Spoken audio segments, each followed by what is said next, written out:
या महाराष्ट्रात मोठे मोठे नेते होऊन गेले, महापालिका क्षेत्रात असतील, विधानसभा क्षेत्रात असतील, मोठे मोठे सामाजिक कार्यकर्ते ज्यांनी प्रचंड सामाजिक कार्य केलेलं आहे बरं का. जॉर्ज फर्नांडिसपासून अहिल्या रांगणेकरपर्यंत, मुनाळ गोरेपर्यंत, अगदी दत्ताजी नरवाडे विधानसभेचे अध्यक्ष होते. कोणी बिनविरोध निवडणूक होऊ दिली नाही. इतके मोठे नेते होते, इतकं प्रचंड काम ह्या लोकांनी केलेलं आहे. मनोहर जोशी होते नगरसेवक, कधी झाली आहे का बिनविरोध?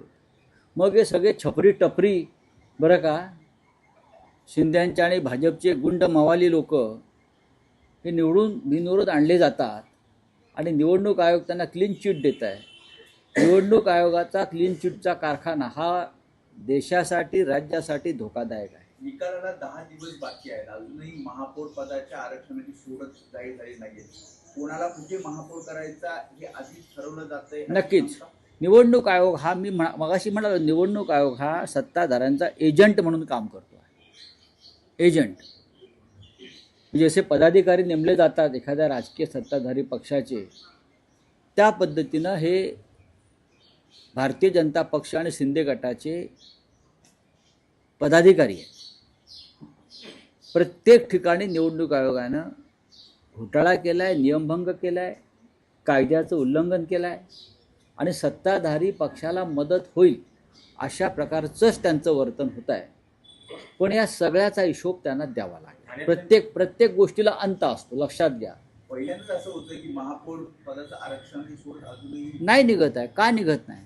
उत्तर आहे का निवडणूक आयोगाकडे? का अमित शहाचा फोन यायला पाहिजे त्यांना? का फडणवीसांनी जाऊन त्यांच्या कार्यालयात बसलं पाहिजे की या पद्धतीनं करा? सांगा ना.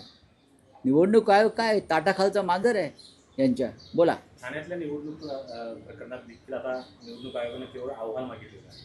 निवडणूक आयोग हा एजंट आहे म्हटल्यावरती सत्ताधाऱ्यांचा, तो अशाच अहवालाच्याच गोष्टी करणार ना, ठोस कारवाई करणारच नाही. निवडणूक आयोग बरखास्त केला पाहिजे आणि निवडणुका घेणं बंद केलं पाहिजे यापुढे. जोपर्यंत केंद्रामध्ये मोदी शहा आणि महाराष्ट्रामध्ये फडणवीस शिंदे सत्तेवर आहेत तोपर्यंत निवडणूक आयोगाला टाळं लावलं पाहिजे पूर्णपणे आणि निवडणुका घेणं बंद केलं पाहिजे. सुरतमधल्या एका मेळाव्यात केंद्रीय मंत्री